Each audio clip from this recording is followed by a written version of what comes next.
Attappadi പൊമ്മിയമ്പടി gate തള്ളിത്തുറന്ന് വീട്ടിലേക്ക് കയറി കാട്ടാന.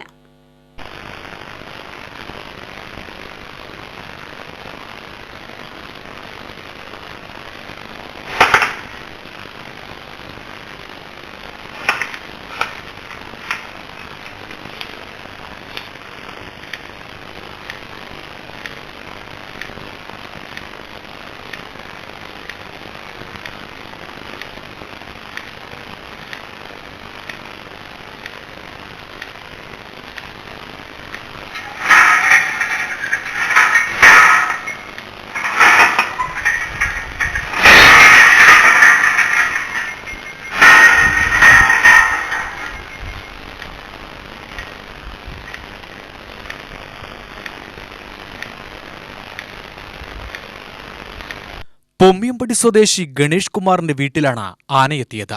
ശനിയാഴ്ച പുലർച്ചെ 12:30 ആനയെത്തിയത്.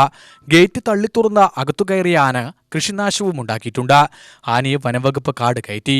പൊമ്മിയമ്പടി, തേക്കുവട്ട തുടങ്ങിയ പ്രദേശങ്ങളിൽ ഒറ്റയ്ക്കും കൂട്ടമായും എത്തുന്ന കാട്ടാനകൾ വ്യാപക കൃഷിനാശമാണ് ഉണ്ടാക്കുന്നത്. UTV news, Attappadi.